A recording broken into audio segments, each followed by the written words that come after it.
وبشر الصابرين الذين إذا أصابتهم مصيبة قالوا ረዩ ያባቴ እንዴት ነህ? አልሐምዱሊላህ እንዴት ነህ? እና ጾም እንዴት ነው? አልሐምዱሊላህ ዳጊ በጣም አሪፍ። አንተስ ጋር ጾም እንዴት ነው? አሪፍ ነው እግዚአብሔር ይመስገን። በሉ ከቅዳሴ እየመጣሁኝ ነው። ልግባ በቃ። ሰላም ዋሉ። እሺ ዳጊ ሰላም ዋል። አባቶ ሙስሊም ወንድሞቼን ጠብቅልኝ፣ ሀገራችንንም ሰላምና ፍቅር አድልልን። አባቶ አላህ ክርስቲያን ወንድማችንን ጠብቅልን። ወደፊት ባሌ ምን ይዤ ልጠብቀው? ለወደፊት ባልሽ 3 ነገሮችን ይዘሽ ጠብቂው። አንደኛ ክብረ ንጽህናሽን ከባልሽ ውጭ ለማንም አሳልፈሽ እንትን እንዳትይ። ግልጽ ነው አይደለ? ባልሽ ከነ ክብረ ንጽህናሽ እንዳገኝሽ እመክርሻለሁ። ሁለተኛ እውነተኛነት፣ ሶስተኛ ታማኝነት። ዘካተል ፈጥር የሚሰጠው የኢድ ማሳለፊያ ላጣ ችግረኛ ሰው ነው። ተቀባዩም በተራው የተቀበለው ዘካ ከበዓሉ ዕለት ፍጆታው የሚተርፍ ከሆነ እርሱም በተራው ለሌሎች ዘካተል ፈጥርን የመስጠት ወይም የማካፈል ግዴታ አለበት። ይህ ልማድ ከእምነታዊ ጸጋው ባለፈ ማህበራዊ ኑሮን በማጠናከር በኩል ለሀገር የሚኖረው ፋይዳ እጅግ የጎላ እንደሆነ ምንም ጥርጥር የለውም። ሌላው የኢድ ውበት ዘመድ ከዘመድ ጎረቤት ከጎረቤት ጋር መጠያየቅ፣ መመራረቅና አቅም በፈቀደ መጠን ደስታን ለመግለጽ ቤት ያፈራውን መቋደስ ነው። አማኙ ሉላ ታሰረች የሚባለው ውሸት ነው።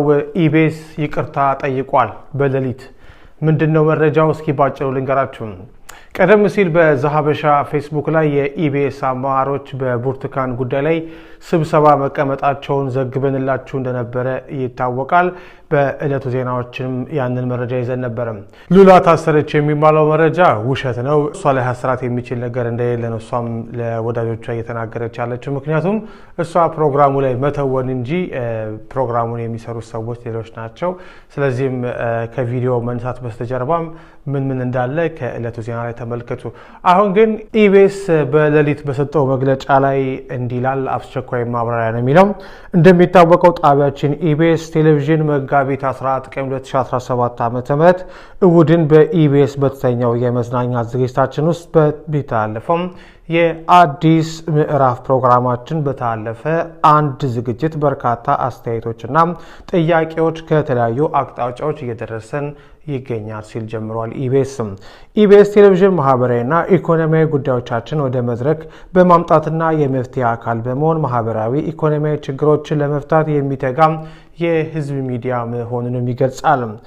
ሚዲያው ከሚሰራቸው ስራዎች አንዱ ድጋፍ የሚሹ የህብረተሰብ ክፍሎች ታሪክ በማቅረብ የበኩሉ ድጋፍ በማድረግና ህዝብን በማሳተፍ ግለሰባዊ ብሎም ሀገራዊ ችግሮችን ለመፍታት የሚቻለውን ጥረት ሲያደርግ ቆይቷል።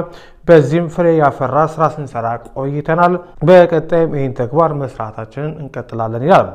የአዲስ ምዕራፍ ዝግጅታችን ከዚህ ዓላማ በመነሳት መጋቢት 14 ቀን 2017 ዓ.ም ወጣት ብርቱካን ተመስገን ደረሰብኝ ባለችው ጾታዊ ጥቃት ከትምህርት ገበቷ ተለይታ በወጣትነቷ የወለደችው ልጇንም ለማሳደግ አቅም የሌላት መሆኑን በመግለጽ ድጋፍ እንዲደረግላት ተማጽና ወደ ጣቢያችን በአካል በመምጣት በሐዘንና በእንባ ችግሯን ገልጻለች። ይህም በሴቶች ላይ የደረሰ ካለው ጾታዊ ጥቃትና በዚህም ህይወታቸው መራራ የሆነባቸውን እህቶችና እናቶችን በመርዳት ላይ ባተኮረ ዓላማ በመነሳት ይህም ፕሮግራም ወደ ተመልካች ለማድረስ ሞክረናል የሚለው ኢቢኤስ፣ ሆኖም ፕሮግራሙ ከተሰራጨ በኋላ ፍጹም ኢሞራላዊ በሆነ መልኩም ይህንን የሰብአዊ ተግባር ያለውን ፕሮግራም አሳስቶ በመጠቀም እኛንም ሆነ ተመልካችን በረቀቀ መንገድ በማዛባት የተሳሳተ መረጃ እንድናቀርብ የተሰራ እንደሆነ ከስርጭቱ በኋላ በወጡ መረጃዎች ለመረዳት ችለናል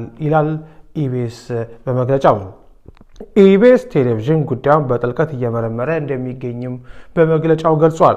በወቅቱ በአካል ወጥታ ችግሯ የተናገረችው ወጣት ብርቱካን ተመስገን ደረሱብኝ ባለችው ጥቃትና ሰቆቃ ፍጹም ሰብአዊነት በተሰማው መንገድ ያቀረበችልን መረጃ ተንተርሰን ይህችን ወጣት ወደ አዲስ የህይወት ምዕራፍ ለማሸጋገር ጥረት አድርገናል የሚለው መግለጫው፣ ሆኖም በባለታሪኳ ላይ እየወጡ ያሉ መረጃዎች የሚያሳዩት የተለየ ሆኖ አግኝተነዋል ይላል ኢቢኤስም።